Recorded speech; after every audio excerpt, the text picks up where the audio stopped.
We want to tell you, many years ago we were also students like yourselves, and we went through what you have gone through. Your parents, just like us, are putting a lot of effort so that you can succeed in life.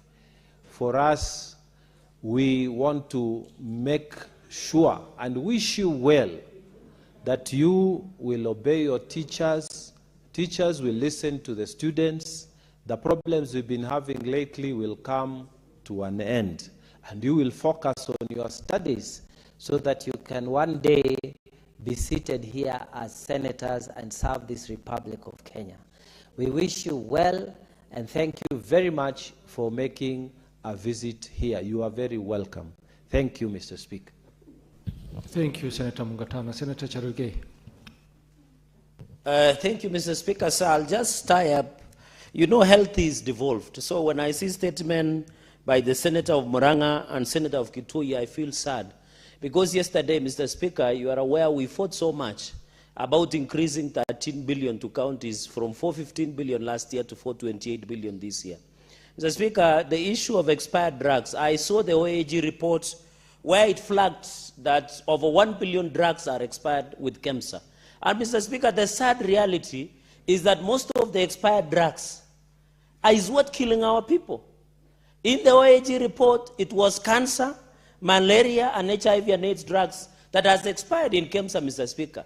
And it is not only in KEMSA, I want to inform the country, even in facilities that we went with the health committee, and I'm happy the Senator of Baringo was there, in Nandi, in Maraba sub-county, in Nandi Hill sub-county, in Kapsabet County Referral Hospital, and across the nation, Mr. Speaker.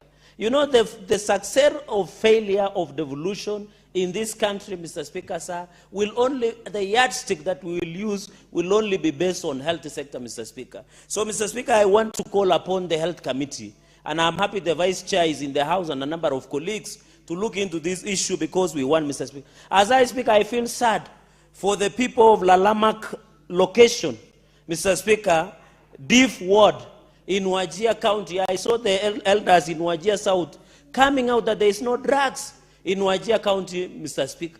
Yet the COG chair comes from Wajir County, and they receive more than 12 billion, Mr. Speaker. But when you go to Diff Ward in Wajir South constituency, there are no drugs, Mr. Speaker. So it's very unfortunate, Mr. Speaker. We must come out and ensure our facilities have sufficient. Even on the issue of mortuary, Mr. Speaker, I was told here in Kiambu, the mortuaries are smelling. 5 kilometers, Mr. Speaker, when colleagues went there, 5 kilometers, you can feel the foul smell that comes from a number of mortuaries in Kiambu County, Mr. Speaker. So the issue of health will fall or succeed based on the commitment, Mr. Speaker, of our colleagues, Mr. Speaker. Mr. Speaker, with those many remarks, I yield back, and I hope health will be able to function in our country for betterment of our people. Mr. Speaker, I yield back. What's your point of clarification? I don't know whether it should be a point of clarification because I'm concerned, Honorable Speaker, that in my system, it is set to show that it's Senator Chimera seated on my machine. Is that in order, Honorable Speaker? That right now when I'm seated here waiting to submit on the floor of this House, the system does not show me as present but shows that it's Senator Chimera on my desk. Is that in order? Can the people who are handling this computer system do a much better job? Can you instruct them, Honorable Speaker, to do a better job? I take offense. Did you log in, Senator Veronica? I tried logging in, it didn't work. They brought me the card. So you've not logged in? I tried logging in even with the card. It still shows that it's Senator Chimera seated on my desk. What is this game now? Come and make this system. Senator Tams, please look into that issue. And I'm offended by that. Senator Okech.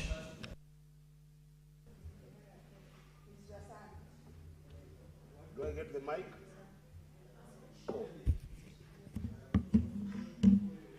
Mr. Speaker, I also rise to comment on the statement by Senator Nyutu on the expiry of drugs. Mr. Speaker, KEMSA is becoming one of the most inefficient drug suppliers in the country.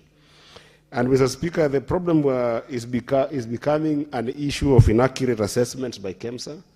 because KEMSA as a supplier of the most bulk and specialized medicine is constantly not using the right data to be able to look at this medicine. So that, Mr. Speaker, the problem of overstocking, whether it's deliberate for procurement people to overstock these drugs and make money of them, or just an issue of lack of data that is driving this overstocking, Mr. Speaker, must be assessed by this committee, Mr. Speaker.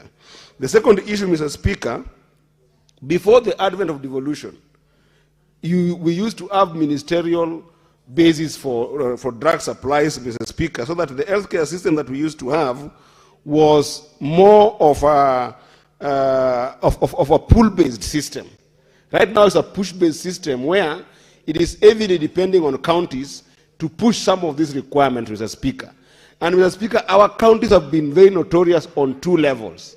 Number one, Mr. Speaker, is that most of our counties still have serious issues of pending bills to KEMSA as a centralized system. They do not want to explore other systems that can be able to supply drugs, because KEMSA is a supplier just as any other person.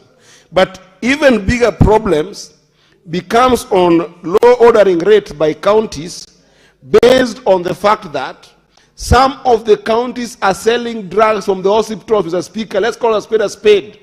When KEMSA sends them drugs in the counties, Mr. Speaker, like in Migori County, I know for a fact, Mr. Speaker, that Migori County has got people who are working for county government that own chemist shops, Mr. Speaker. So drugs are taken out of chemist shops, from hospitals. They are put in chemist shops by governor's friends. Once they are put in chemist shops, Mr. Speaker, a diagnosis is done. After that, a patient is told to go and buy drugs from the governor's friends, Mr. Speaker. So they don't want to buy through a KEMSA system, Mr. Speaker. This is the menace that must be audited, and I hope that this committee will go to the county government, start with Migori County government, go and audit the inventory for drugs and the governor, so that the governor can tell us who are owning the chemist shops in Migori County, who are owning the chemist shops in Nandi, where Senator Sheregai comes from, who are owning the chemist shops in Bungoma, where Senator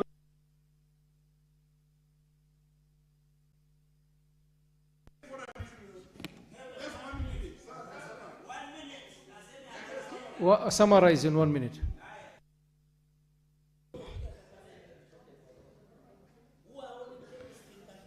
Mr. Speaker, I am saying the logistical inefficiencies of drugs in our counties.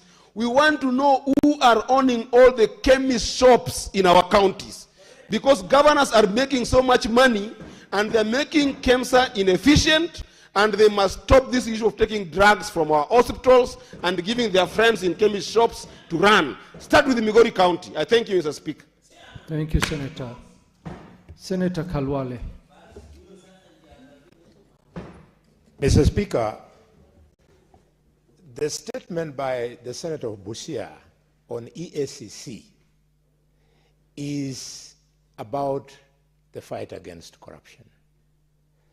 I'm afraid we are starting to lose the fight against corruption.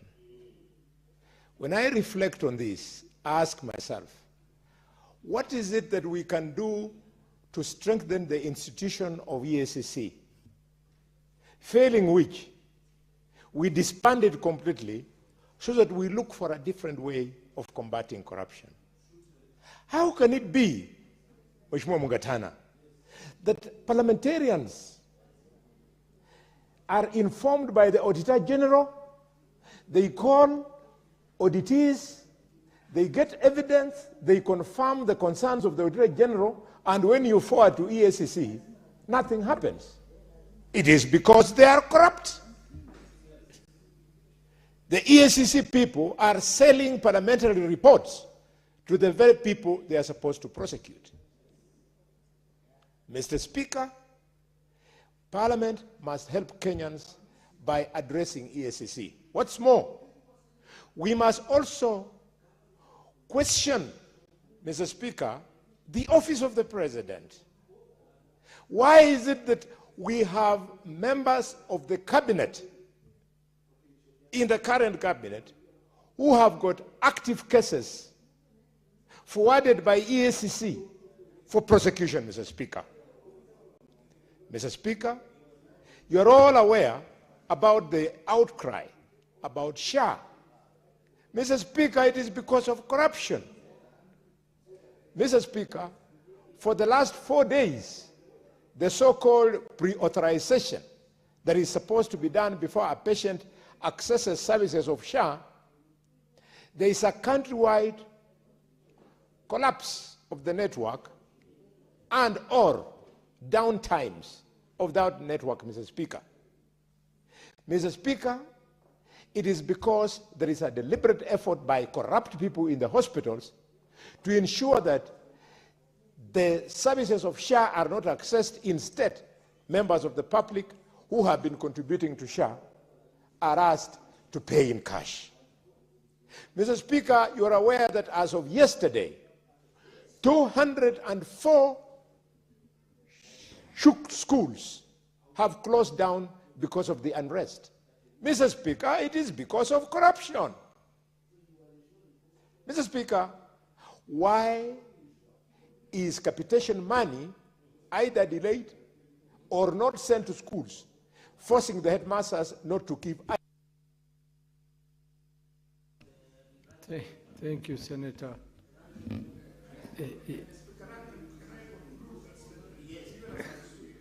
Give him 1 minute. Thank you, Mr. Speaker. Mr. Speaker, the issue of the 204 schools, we are all quiet. The ministry is quiet. The appointing authority of the minister is quiet. Parliament is quiet. And our children are dying in schools. It is because of corruption. In some of the cases, Mr. Speaker, corruption is responsible for the active cases against criminal students who have been arraigned before court to be dragged on and on for years until they eventually released and members of the public are not aware.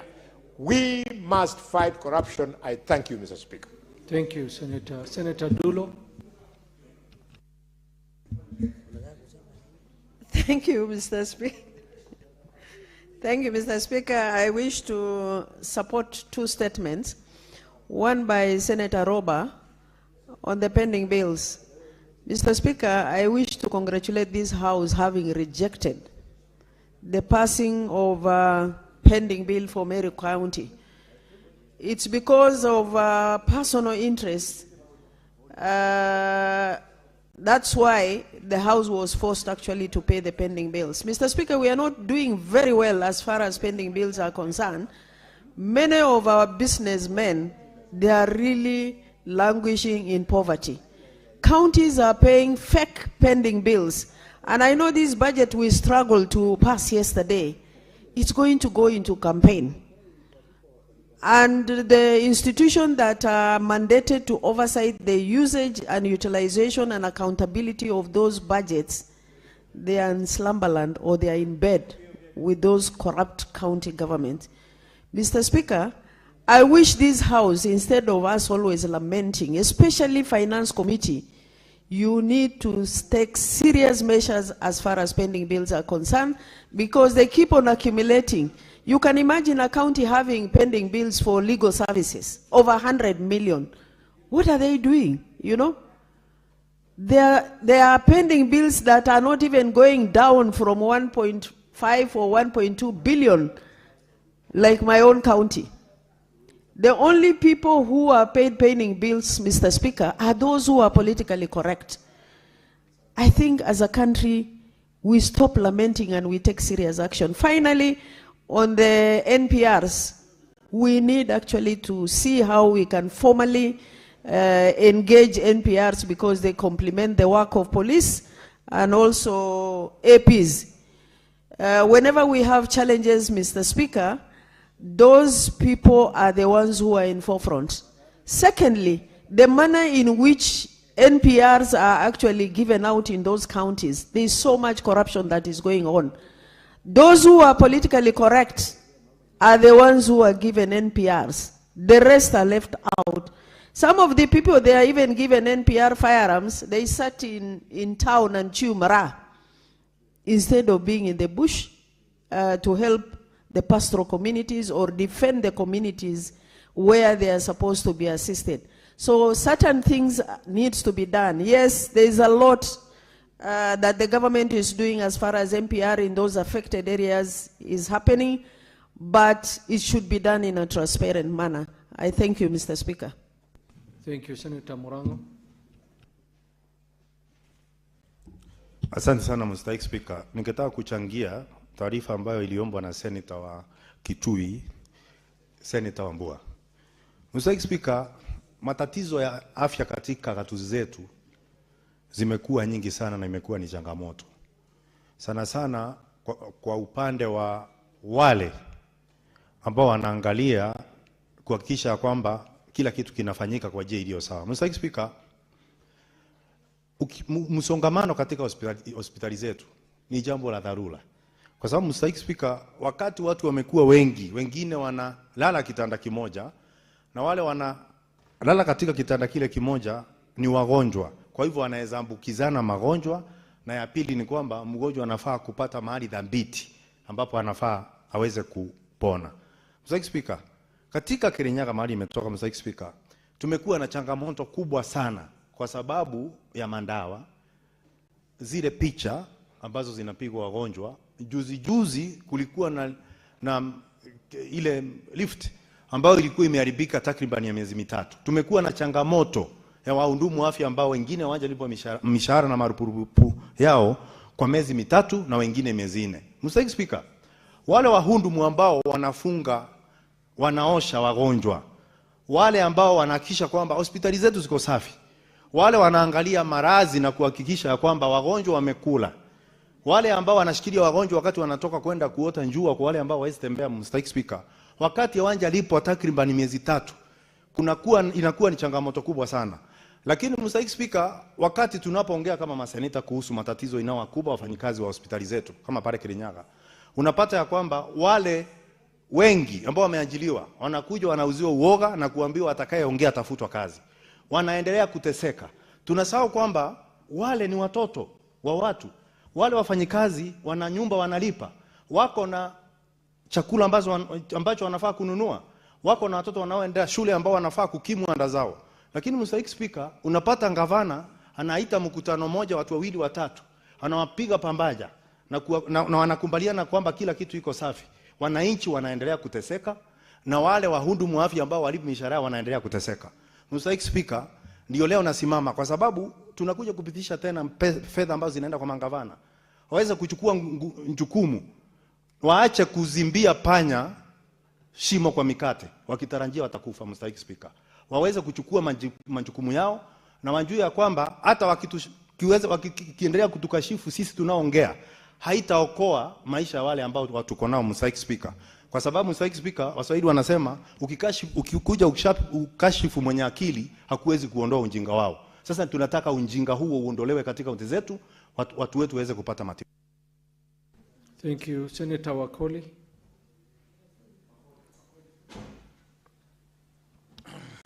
Thank you, Honorable Speaker, for this opportunity to ventilate on statements raised by honorable members. Honorable Speaker, I want to begin with the statement from Senator Omtata with regard to cricket, Honorable Speaker.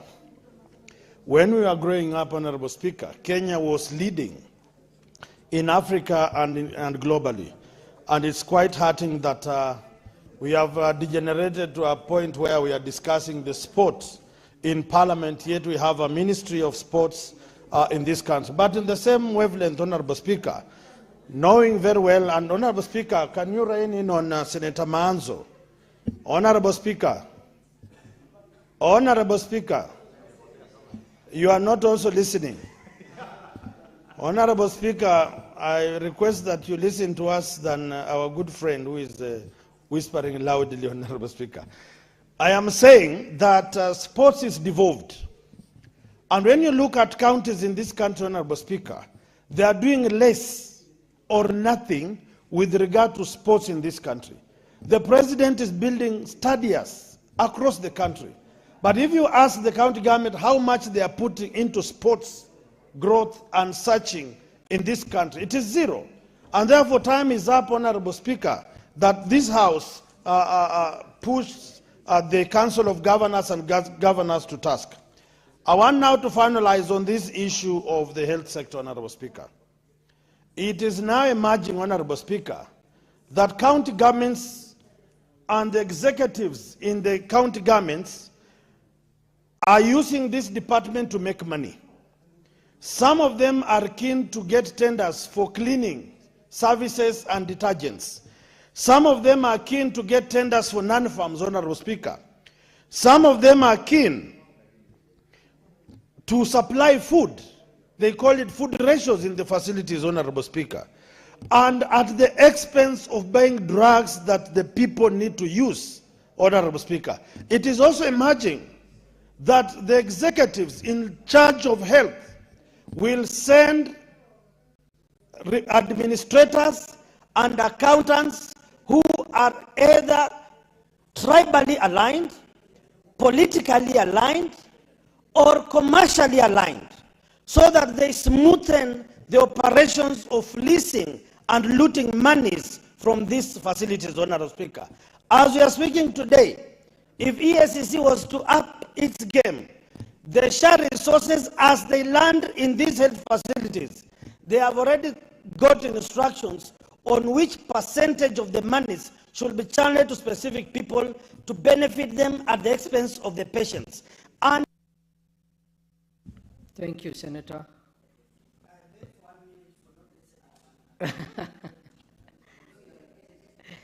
Give him 1 minute. Conclude. Thank you, Honorable Speaker, for being gracious against these marauding senators behind me, Honorable Speaker. I want to communicate to the great people of Bungoma. What I've clearly said here is happening on the ground. And I will work with you and work with you and ensure the cartels that are fleecing the resources in the health sector are brought to book. I will not let you down. I will run with you and I will speak for you. Thank you, Honorable Speaker. Senator Cheburet.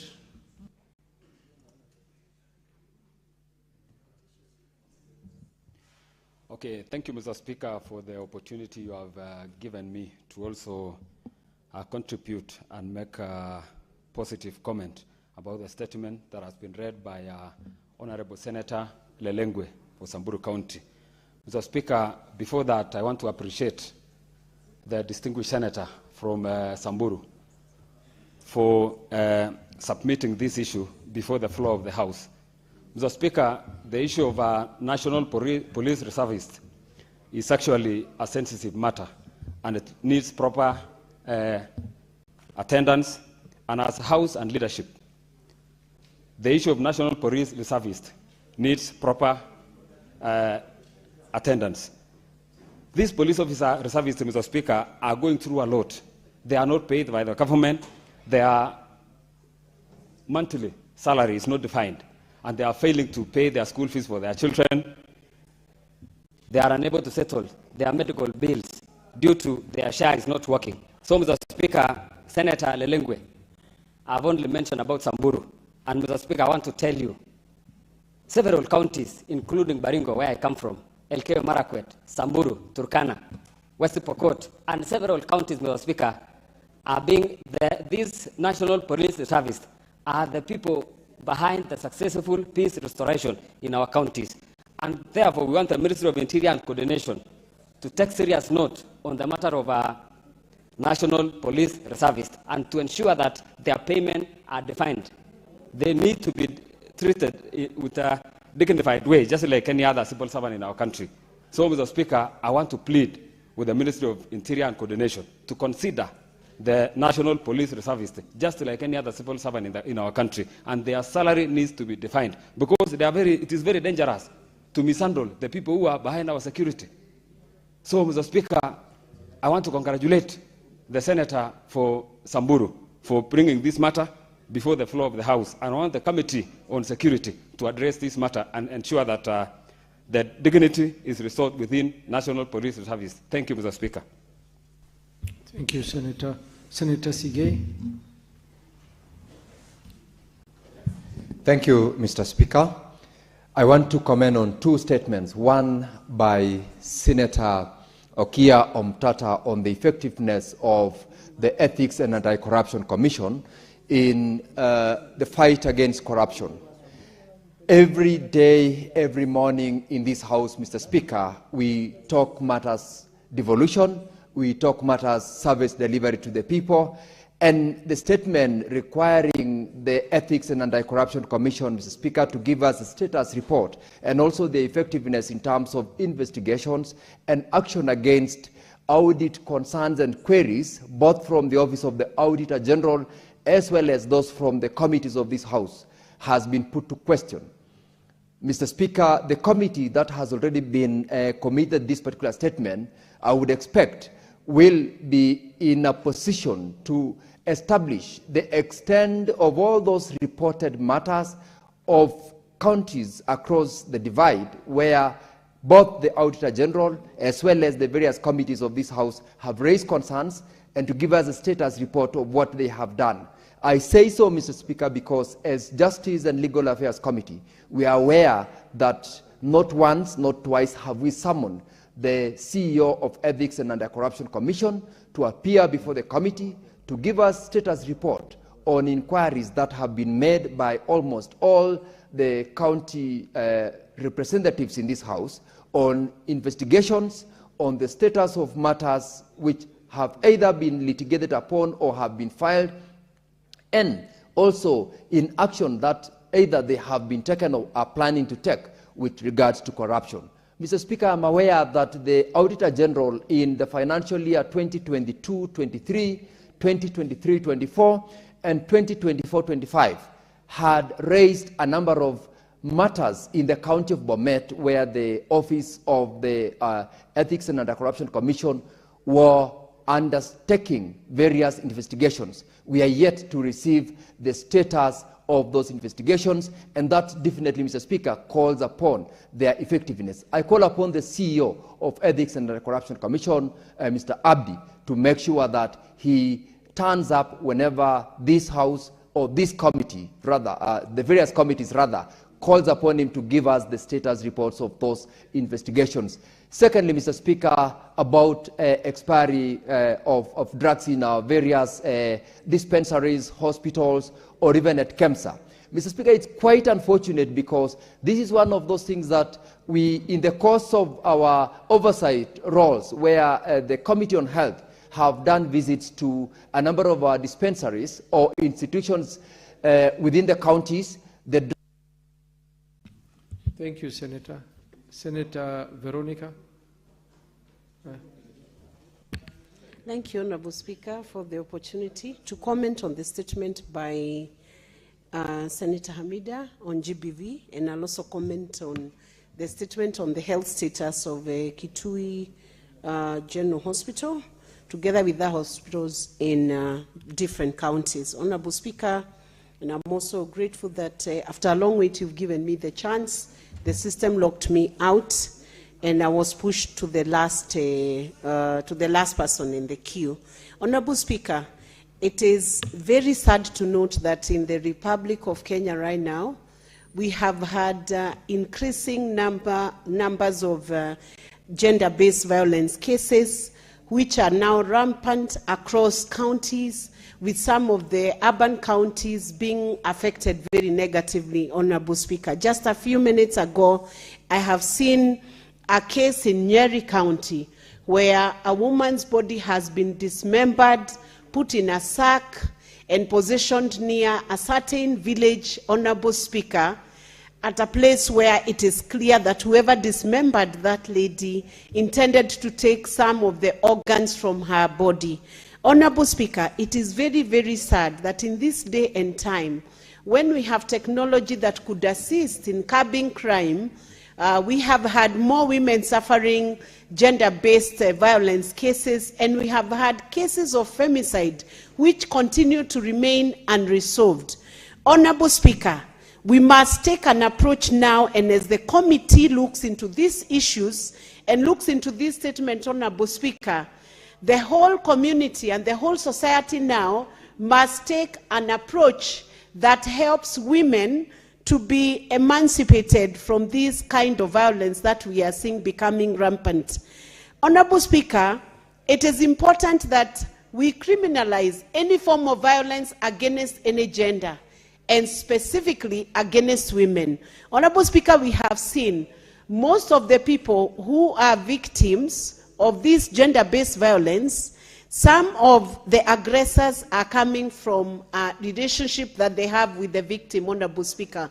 So you find within our homes, there is very high level of gender-based violence. Women are not only being beaten, but after relationships are broken, Honorable Speaker, women are suffering the blunt end of broken relationships, because most of these people who are aggressing against the women and against girls are either partners or friends or spouses or people within a setup where they have a relationship with the woman who is aggrieved.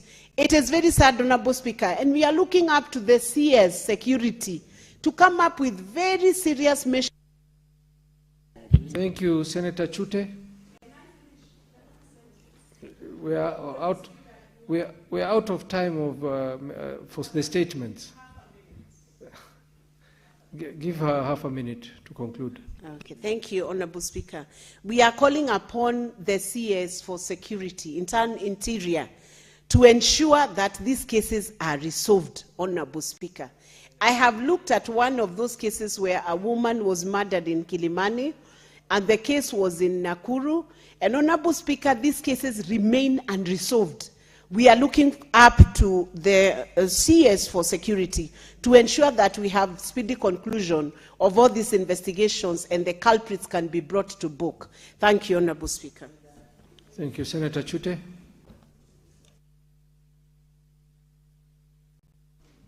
Thank you very much, Honorable Speaker.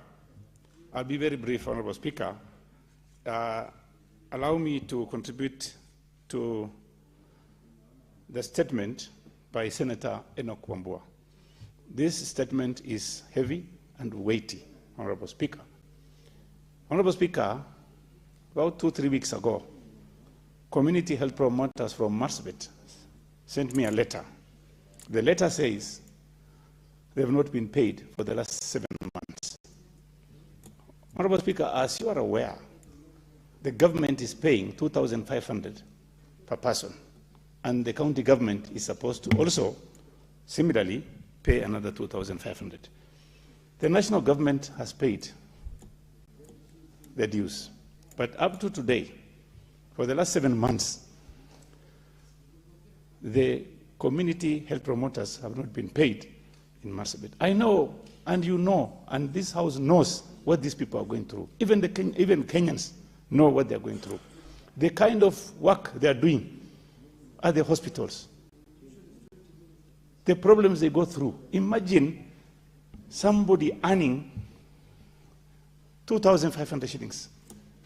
That is your transport. That is your house allowance. That is your food. You pay for food. You pay for water, for all those things. Honorable Speaker, I think the health committee should visit as many as possible hospitals so that they look at how are these people surviving with a mere 2,500 shillings per month, and they're not even getting that money. Honorable Speaker, the issue raised by Senator Wambua on the issue of patient-to-bed ratio, that is also something very important, and it needs discussion. This House needs to discuss how do we have 2 or 3 patients on a single bed. Speaker, if you go to some hospitals, people are sleeping on the floor. And we are saying we want to go to Singapore. How do you go to Singapore if you cannot even take care of your patients? You are community health providers. So you've seen, Honorable Speaker, complaints everywhere, most of the hospitals. So finally, Honorable Speaker, the issue raised by Senator Wambua touches on infection prevention. That is very important. If you prevent, the cost of treatment will be cheaper. But if you don't prevent, you end up paying a lot of cost. Finally, Honorable Speaker, the issue of cancer, screening, early detection is the most important thing. Do we have those things in the hospitals? in hospitals? No. So what we need to... Honourable Senators, we shall resume with the order paper, and I shall rearrange the order paper to go to order number 4. Clerk.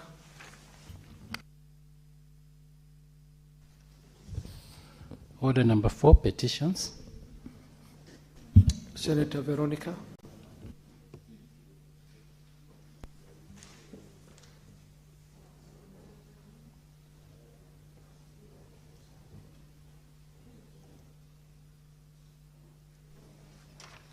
Thank you, Honourable Speaker. Honourable Speaker, this is a petition to the Senate on the illegal freezing of salaries and the exclusion of 313 seconded early childhood development education ECDE program officers from statutory pension rights under Cap 189. Mr. Speaker, sir, I take this opportunity to present this petition on behalf of Peter Makarangure, Alice Mudhoninganga, Winfred Waboi K. Karaja, Edith Wairimu Gatimu Kariambori, Agnes Joki Kuria, and other petitioners regarding the illegal freezing of salaries and exclusion of 313 seconded early childhood development education ECDE program officers from statutory pension rights under Cap 189. We, the undersigned citizens of Kenya and seconded ECDE program officers active and retired from the Teacher Service Commission to various county governments, draw the attention of the Senate to the following: that following the devolution of pre-primary education, 313 ECDE program officers were released by the Teacher Service Commission to county governments with effect from 1st July 2015 as permanent and pensionable officers. That upon the transfer of these officers, the National Treasury and the Integrated Personnel and Payroll Database IPPD Department recategorized their payroll status from Pay Group AA, being the National Non-Contributory Pension category, to Pay Group AB, being a local contributory category. 3, that this recategorization was irregular and has had the effect of subjecting the officers to unlawful contributory pension deductions, including deductions to provident fund arrangements such as lab trust in some counties, despite the officers being entitled to non-contributory pension terms under Pension Act Cap 189. That the placement of the officers under Pay Group AB created a technical barrier that disconnected them from salary reviews applicable to their cadre under the Teacher Service Commission, the Public Service Commission, and the County Public Service Salaries Adjustment and Collective Bargaining Agreement benefits. That, as a result, the affected officers' salaries have effectively remained frozen at 2015 levels, causing them to miss salary increments under the 2017 to 2021 collective bargaining agreements, subsequent salary reviews in 2023, and the 2025 to 2029 increments. Honourable Speaker, that the salary stagnation has in turn depressed the officers' pensionable earnings, thereby exposing both serving and retired officers to reduced pension benefits that do not reflect their lawful entitlement or their years of service. That recognizing this grave error and the irreparable prejudice likely to be suffered by the officers, the National Treasury issued a directive dated 22nd March 2022, reference TNT/PENS/15/4/20, expressly requiring that the officers be restored to their rightful status under the Pension Act, Cap 189. That despite the said directive, the Teacher Service Commission and the IPPD Department have failed to effect the required recategorization, thereby leaving the officers in prolonged administrative limbo for over a decade. That the affected officers now face double exclusion in that they are denied TSC-related salary progression because of the AB coding, while at the same time they are not fully integrated into county or public service payroll structures because they remain substantively officers of the Teacher Service Commission. That retired officers in this category are already suffering prejudice because their pension awards are being computed on outdated and frozen salary scales instead of reconciled salary levels, resulting in unfairly low pension payments. That the officers who have retired and those due for retirement stand to suffer irreparable financial loss unless urgent corrective measures are taken, including restoration of the proper payroll category and reconciliation of their service records, including GP69 cards where applicable. Wherefore, your petitioners pray that the Senate investigates the matter with a view to 1, recommending that the directive of the National Treasury is implemented and that all historical data migrated from the legacy system is corrected to reflect a non-contributory status and to simultaneously update the officer's manual GP69 service records to reflect continuous service with zero service gaps from 1st July 2015 to date. 2, recommending that a comprehensive salary audit and reconciliation for the 313 officers, effective 1st July 2015, be done to include all annual increments and collective bargaining agreements, CBA salary awards 2017 to 2021, 2021 to 2025, and 2025 to 2029 that were missed during the period of suspended status. 3, recommending that the National Treasury releases arrears arising from the corrected salary scales and allowances, house, medical, and leave allowance to all active and retired petitioners. 4, recommending that the revision of pension awards for retired officers in this category be done using their newly reconciled final basic salary as the base for calculating their monthly pension and lump sum gratuity under Cap 189. 5, recommending that any contributory provident fund amounts, LAPTRA / CPF, deducted in error from the petitioner's salaries be stopped and refunded with interest without affecting the officer's non-contributory rights under the Pension Act.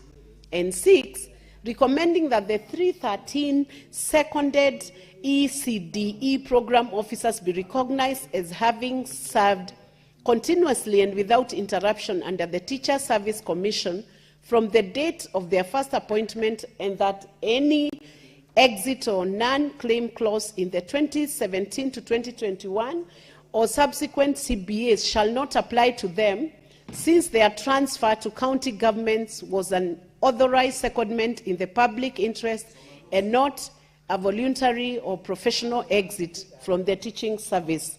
That is the petition from the petitioners, and I beg Senate to consider this an award as requested by the petitioners.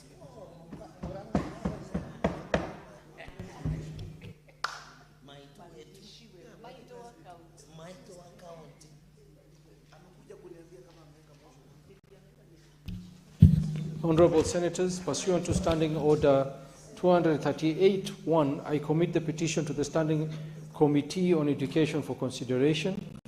In terms of Standing Order 238-2A, the committee is required in not more than 60 calendar days from the time of reading the prayer to table its reports in the Senate for consideration. The Senate shall thereafter consider the report of the committee. I thank you.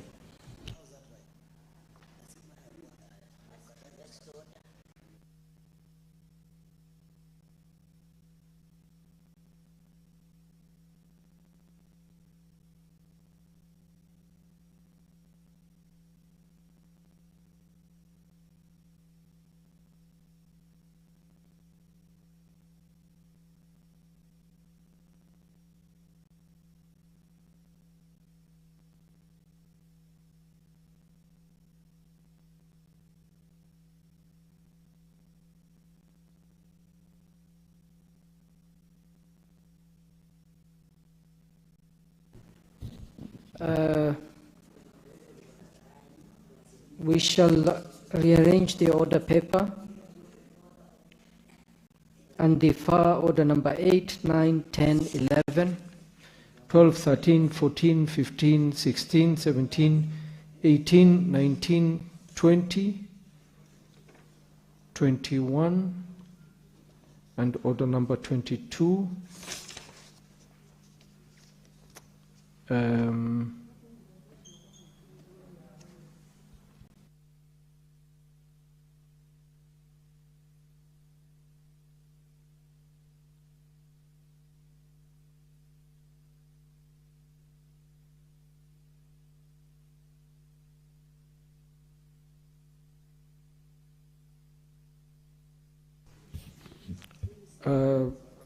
And I'll rearrange the order paper so that we consider order number 25, then followed by order number 24, and order number 23. Clerk, read the order. Order number 25, the Community Health Promoters Bill, National Assembly Bills number 53 of 2022, second reading. Majority.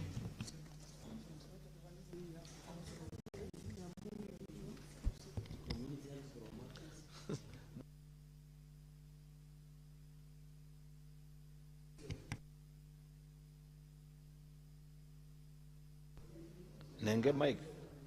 Very good. Mr. Speaker, sir, I beg to move that the Community Health Promoters Bill, National Assembly Bill number 53 of 2022, be now read a second time. Mr. Speaker, the Community Health Workers Bill, National Assembly Bill number 53 of 2025, the proposal is to amend the title of the Community Health Promoters Bill, was published in the Kenya Gazette Supplement number 183 of 2024, dated 10th November 2022. This bill passed the National Assembly on the 2nd of December 2024 and referred to the Senate for consideration. The principal object of this bill is to regulate the practice of community health promoters, that big army called CHPs, which many of us have come to love, and to establish the Community Health Promoters Council. Community health promoters serve as a bridge between communities and health care systems. They are trusted members of their communities, possessing a deep understanding of local cultures, language barriers to health access. This enables them to provide culturally appropriate health education, promote preventive care practices, and facilitate access to essential medical services. Their unique position allows them to build strong relationships with individuals and families, nurturing trust and encouraging active participation in managing own health. CHPs, Mr. Speaker, impact and are of great importance to our society. Their contribution to the health ecosystem in this republic cannot be gainsaid. They increase access to health care, they promote healthy behaviors and cultural practices, discourage communities from engaging in retrogressive cultural practices that injure the health of members of the society, because they are members of that community and they engage and participate in it. By empowering community to take control of their health and connecting them with the necessary resources, CHPs contribute to more equitable and sustainable healthcare systems, ultimately leading to healthier societies. They also reduce burden on hospitals and clinics, providing essential care at the community health level. Even though the first schedule of the Health Act, Cap 241, designates community health services as a level 1 service delivered by community health extension workers, the majority of community health workers, now called CHPs, are volunteers. I think I heard somebody, it was Senator Cherargei, yesterday say that actually this stipend of 5,000 that they are paid is against the law. But I want to believe that this consideration they get is not compensation for the work that they do. It more of, to me, looks like an appreciation more than a salary, because there's no way you can pay anybody a salary of 5,000. But then This week I was somewhere with some governors, and I was asking them, while we were just discussing about this division of revenue and why. You remember we had requested, Mr. Speaker, that on division of revenue, we take the 2,500 share of the national government and make it part of shareable revenue to counties. Why does national government insist on holding on to 2,500 shillings to CHPs as opposed to sending it direct to counties? And that is something that remains, needs to be discussed. And they were telling me that majority leader, to you, 2,500 shillings is nothing. But we can tell you that these 5,000 shillings means a lot to many of these guys. It is over and above what they earn or what is their daily income.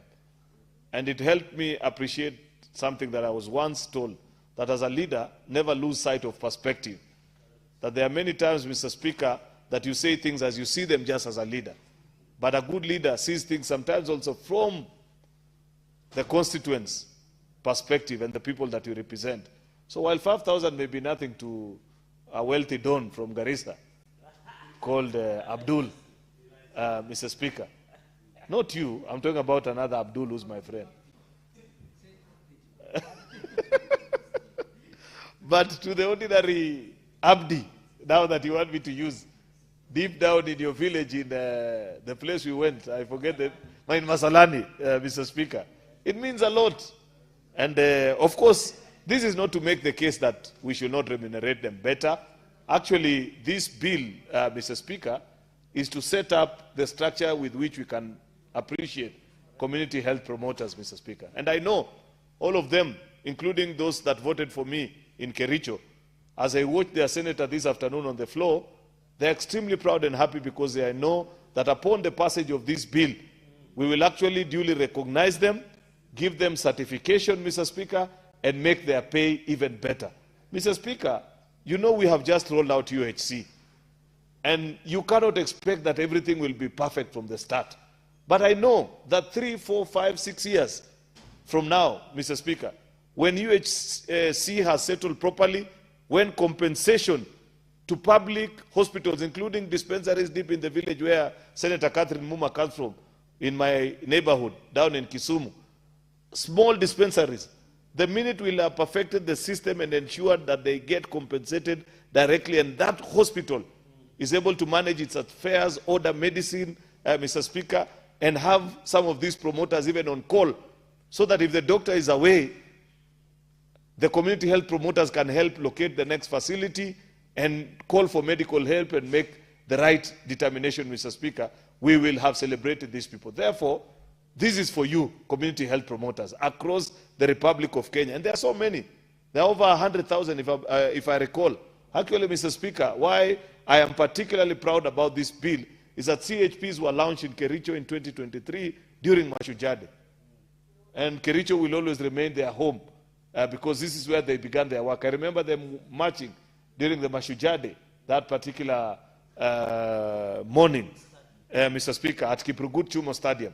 And I know, Mr. Speaker, that as we work by the turn of, or the drawing of the curtain of the session of this parliament, if we will have succeeded to conclude on this bill and ensure that CHPs, Mr. Speaker, are properly now compensated, captured in the public health systems properly, Mr. Speaker, given even more training, because while they might not be doctors, Mr. Speaker, they have some basic elementary training on matters, Mr. Speaker, public health, and it will be extremely important to engage and interact with them.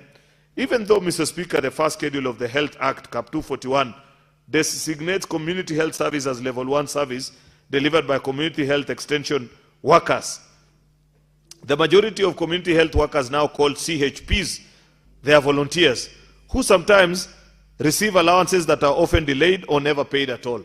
It's embarrassing, Mr. Speaker, that there are certain counties that delay even these little 5,000 that you are talking about as compensation to these volunteers, Mr. Speaker. Why we are proposing a legal framework is to enhance their recognition and regulation so as to allow them to be entrenched in the government health delivery system, and it establishes the Community Health Promoters Council and the Community Health Promoters Disciplinary Committee to regulate the conduct of CHPs.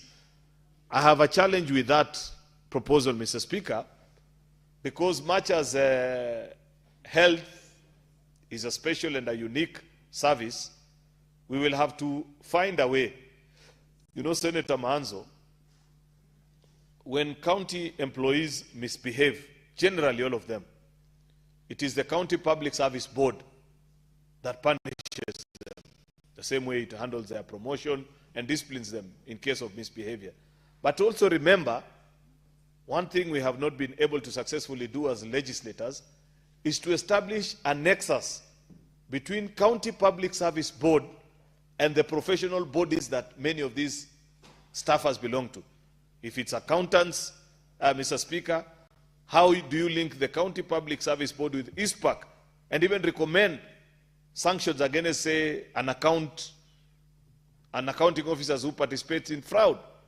Last week, Mr. Speaker, I was chief guest at the Kenya Institute of Supply Chain Managers Association in Naivasha. And you're interacting with all the supply chain managers from our 47 counties, Mr. Speaker. Your people from Makueni, some of them spoke. There are people from Siaya, across the country, Mr. Speaker. And the thing that we must all agree is that we must create, as Parliament, particularly us as senators, the nexus between regulatory bodies that regulate professional practice, ISPAC for accountants, KISM for those that are in supply chain, KPMDU and Nursing Council, those ones for those that are in the health space. So we will have to locate for these particular CHPs, there are elements that have to be handled. Issues of discipline, issues of transfer, issues of their promotion, the scale at which they enter the workforce, Mr. Speaker. Those needs to be handled by the Public Service Board. But then we will have to set the agreement with the regulating bodies in the health practitioners space, Mr. Speaker, to see where these CHPs will fall under. These committees, Mr. Speaker, will actually find time to look into this and guide us on how we conclude.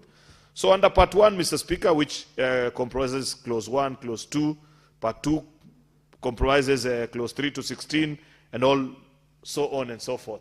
Therefore, this is a very straightforward bill, Mr. Speaker, which I believe members of the Senate must certainly give it the priority that it deserves. Senator Mungatana, you know very well that there are thousands of CHPs deep down in Tana River. If there is a favor that you can do to them, and those that attend to them, my good brother, or those that draw service from them, is to ensure that you motivate them.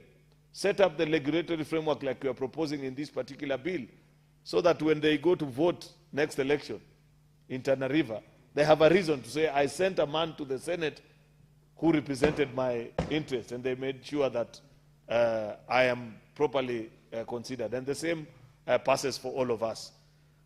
I am sure colleagues have various thoughts on how they think maybe certain matters need to be handled. I know, for example, one of the challenges that we will experience is how do you transfer them from being this voluntary basis into the cycle of public service, given that they were not necessarily competitively recruited. We normally have a very big challenge with that. Here in Parliament, for example, I know when I served in a Parliamentary Service Commission, there were staffers that we had requested from other government entities, like NYS and the rest, to do various duties here within Parliament. And they had served for long, until one time we said we need to have them part and parcel of the parliamentary staffers.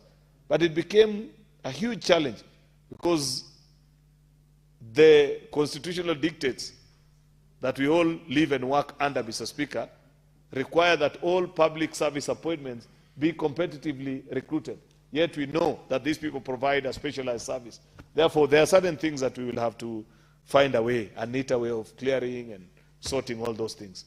Therefore, Mr. Speaker, it is my utmost hope that members will share their thoughts on how we can shape this space of community health promoters, Mr. Speaker, to ensure that they serve in the village. Some of them actually provide service which maybe doctors will struggle to. They perform certain things which even modern hospitals will struggle with. Don't underestimate the value of traditional medicine and people who have local knowledge on certain localized health challenges, Mr. Speaker.